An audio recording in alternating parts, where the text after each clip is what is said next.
Welcome to the Heal Your Hunger Show, where we get to the heart of why you overeat and how to stop. If you struggle with food and weight like I did, welcome home. Welcome everybody to the Heal Your Hunger Show. So happy to have you here. It is a great day to be alive, and you are going to love my guest today. Before I introduce her, I just want to say, please jump over to the Heal Your Hunger Tribe, and that's on Facebook. That's where we talk about the issues that are brought up in the podcast, and I have other Facebook Lives going on there and giveaways and all kinds of good stuff. So Heal Your Hunger Tribe on Facebook. And now for our beautiful, wonderful, gorgeous, and brilliant guest. Dr. Anna Cabeca is an Emory University trained gynecologist and women's health expert who is diagnosed with early menopause at age 38. And she went around the world looking for answers and healing. And what she does is she now changes lives. Thousands of women across the globe are getting help through her book, The Hormone Fix, and other empowering transformation programs that are helping women of all ages become their best selves again. And she has all kinds of amazing products that feature the alkaline superfoods drink like Mighty Maca Plus and the rejuvenating vulva cream Jova. Oh, we're going to have lots to talk about today. Hi, Anna. How are you? Hi, Tricia. Good to see you. Thanks for having me. Oh, it's such a pleasure. I just adore you, and I love the work that you do, and it's so helpful to so many women. So I'm just really excited to dig into this. So congratulations on your new book, first of all. Thank Beautiful. you. That is it's a major project. I know. So congratulations. That's just great. And it's spreading like wildfire. So anybody who wants to get their hands on it right away, they can do that just about anywhere. But I always direct people to Amazon. Is that a good place? Yeah, anywhere books are sold. Absolutely. Okay, yes. Great. So tell me in a nutshell what the Hormone Fix is really. I mean, it's pretty obvious what it's going to do for you, but how did this come about? How were you inspired to write this book? Yeah, well, there's my personal journey and my professional journey. And, one thing that I've realized in my nearly 30 years of clinical experience is that it takes more than hormones to fix our hormones. And so understanding that and getting to the underlying reasons why we have hormonal imbalance and fixing those reasons creates hormone harmony. And that's key. Just feeling better energy, our hair's healthy, skin's healthy. We don't have the aches and pains, and we're able to maintain a healthy weight. All of those things that, so many people we take for granted until we lose it, right? And we see so many women just suffering through this menopausal transition. Even in their 30s, we're seeing so much earlier menopause or hormone imbalance issues, and we need to fix it. We need to be aggressive about fixing it. Why is it so much earlier now that people are experiencing menopause? Yeah, there's theories around this. And so it looks like certainly the toxins, the endocrine disruptors. I mean, CDC has a list of hundreds of hormone disruptors that are in our common everyday products, household products that we use even. Right? Yes. So some of the common ones we know are the parabens, like as a preservative in makeup and hair shampoos, phthalates in our plastic bottles. We know the bisphosphonates and that have been in hard plastics, and how that can affect us and affect our hormones and reproductive cycles. So that's part of it. Another big part is stress. So everyday stress and post-traumatic stress. Mm-hmm. Wow. So it's so incredible. We think, everybody's got stress, it's just a part of daily living, but we don't think about it literally wreaking havoc on our bodies. We don't think about it that often. Right. And it can cause permanent, but I won't say irreversible changes. So in my story, in my experience where, I advocate for women's health since I was a teenager.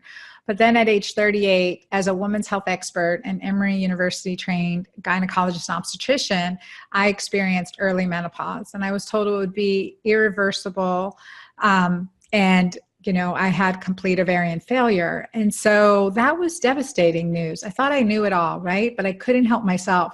And the best of the best couldn't help me either. The suggestion was, do hormones and just deal with it. So that led me on a journey that led me to discover the ability to reverse that menopause and healthfully conceive a baby at age 41. And so now at age nearly 53 with an almost 11-year-old, we've come a long way. God, that's beautiful. What a success story. That's so sweet. And you have other kids as well. Yes, I have 3 older daughters as well. So 20, 22, and 30. Wow. Okay. So good for you. So you are living proof that this works, and you've proved it, and now you're carrying that message to the world. So what are some of the other disruptors besides environmental? Well, and besides environmental and besides stress, Yeah. there's inflammation. So we think about inflammation and what's going on in our bodies. And I always call it the devil's triad. There's inflammation, hormone imbalance, and adrenal dysfunction. So those 3 areas, that disruption can affect us. So, but what causes the inflammation, right? It can be, again, chemicals from the food we're eating, the improper nourishment, not getting outside enough, not getting into nature, not grounding, not getting helpful sunlight. We get a lot more than vitamin D from the sun. So it can be from not doing things that we really have to, because that's how we're designed. So in my book, The Hormone Fix, and then I talk about the Keto Green Way, those are the lifestyle principles that we incorporate into our, that are necessary to create this hormone balance. That's beautiful. And so many things that we aren't doing, those are stress relieving activities that can help us with the stress that's exacerbating this problem. So, and I love that you are spiritual, and that and I know you bring that element into your work as well as I do.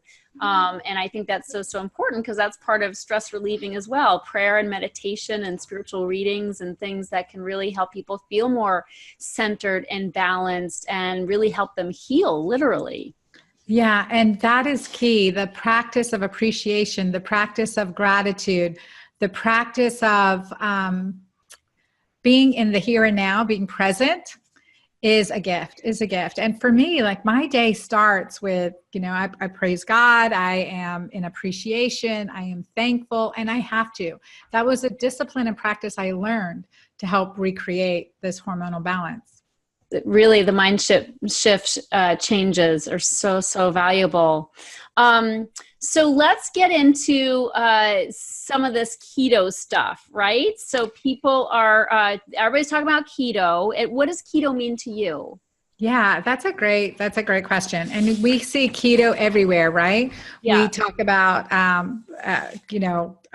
keto, we see, keto. Yeah. And I've heard about it, we've heard about it for decades now. We're aware of ketogenic diet is nothing new. I mean, from the early 1900s, they were looking at ketogenic diets for neurologic conditions. And so it's, that's the interesting thing. For me, it's about getting into ketosis, about getting into the fat burning stage through intermittent fasting, a diet that's healthy in fat and protein, and healthy in healthy fats and proteins, and a lot of greens. So hence my keto green component, because we need those detoxifiers. We need those alkalinizers on board. We need those other nutrients and minerals on board.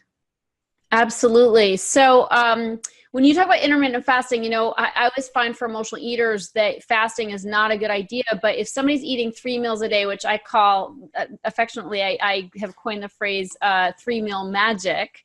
But I find that for myself, when I eat 3 meals a day with nothing in between, and I eat an early dinner, I'm getting some of that intermittent fasting if I've got 13 hours or so between my meals. Is that sufficient?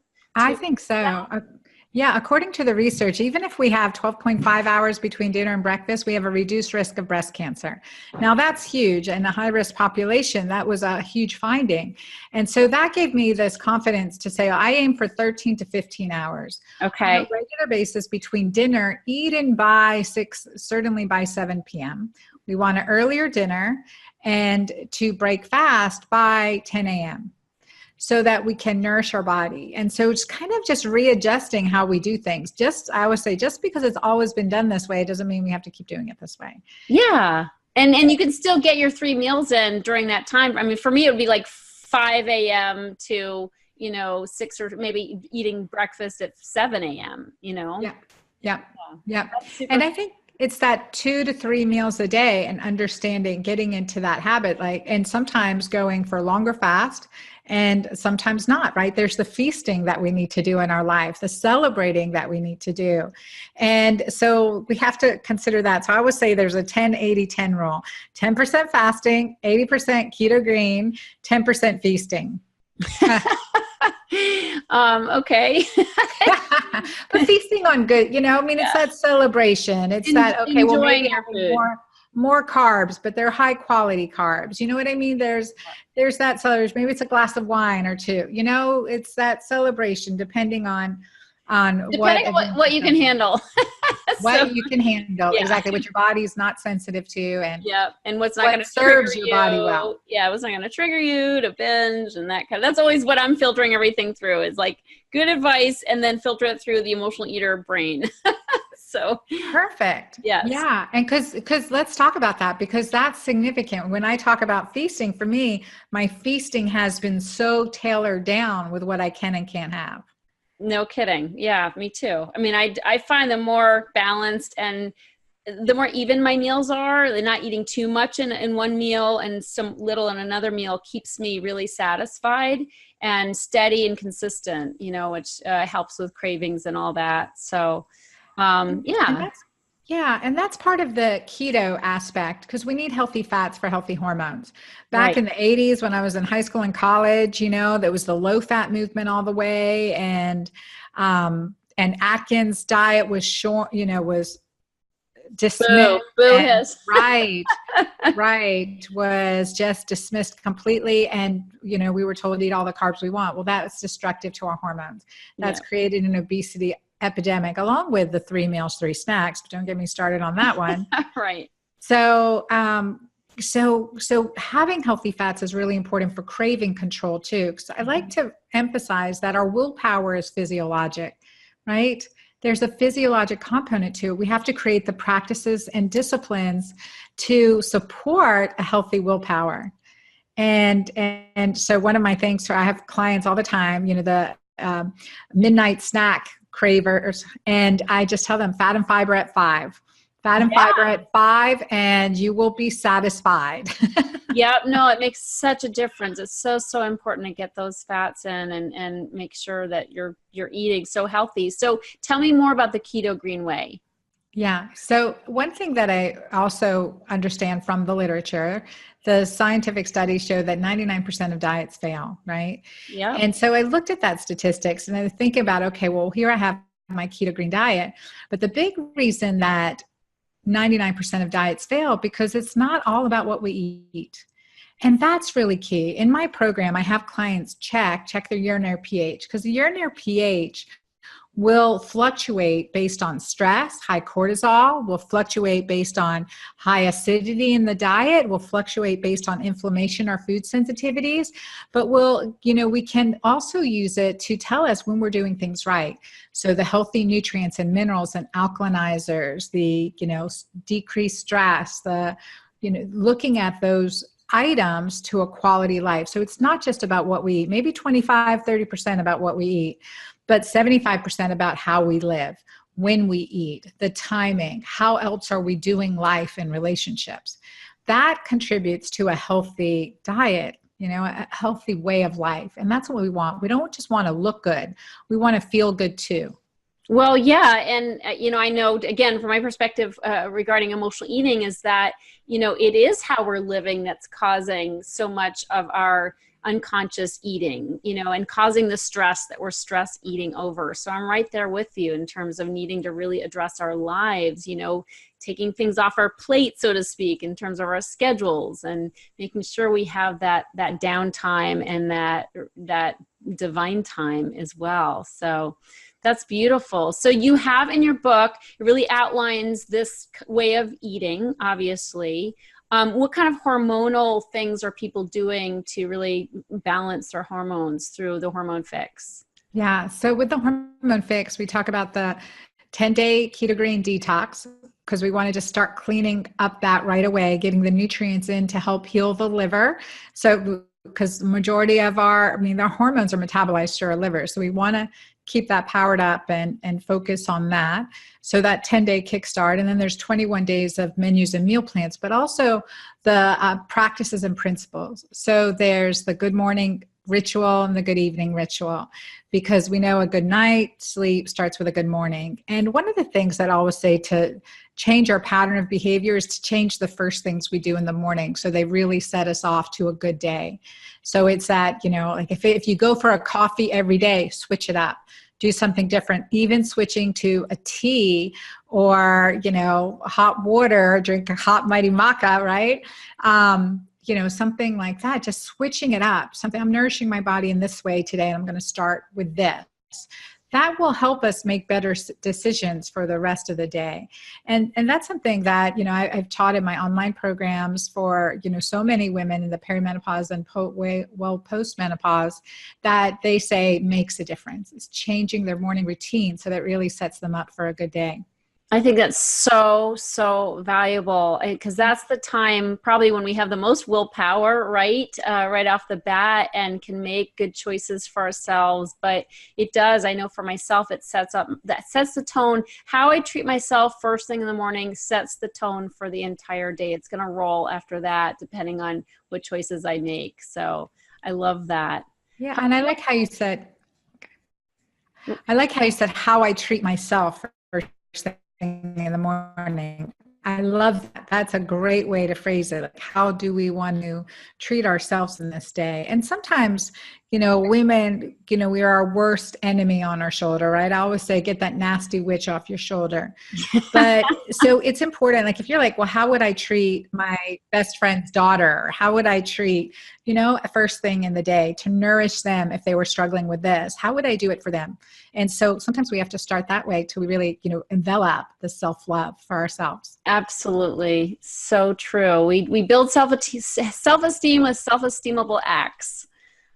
So that's great. And then you also have, I want to just have you quickly talk about your masterclass that, after they buy the book, they can enroll in that as well, which gives them additional support.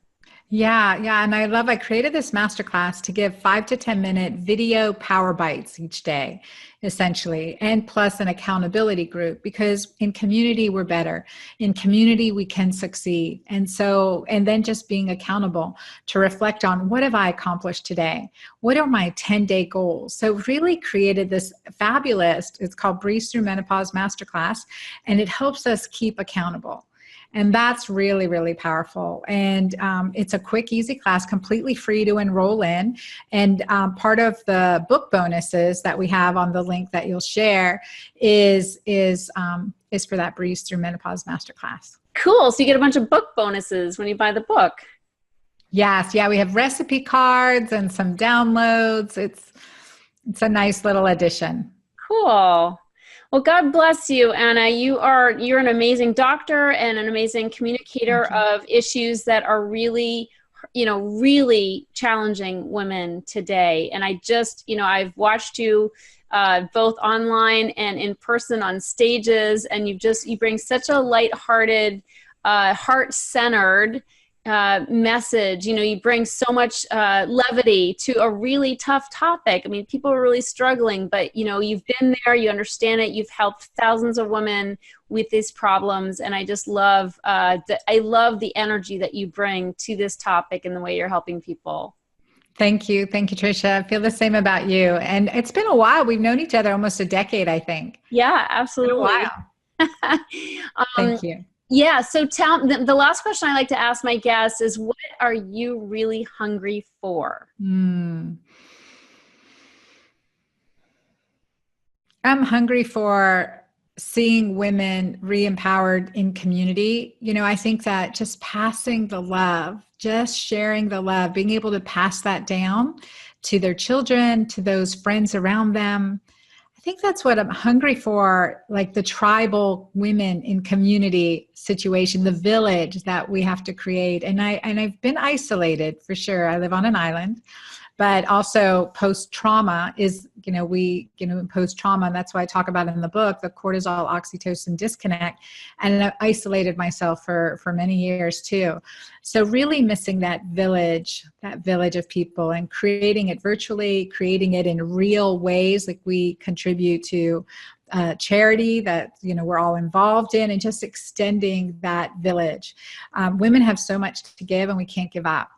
Yeah, that's so beautiful. I love that. And you do such a great job of that. And thank God we have the internet that can bring us into a community so much more easily, no matter where we live. So true. So true. Yeah. Well, God bless you. Thank you for your work. Carry on. And everybody who's listening, buy her book. It's going to help you. There's so many important pieces of information that you really need to have in order to breeze through menopause. So I love that. Thanks so much, Anna. Thank you, Tricia. If you enjoyed this podcast and want to get free support, insider health info, exclusive invites to events, and more, visit healyourhunger.com.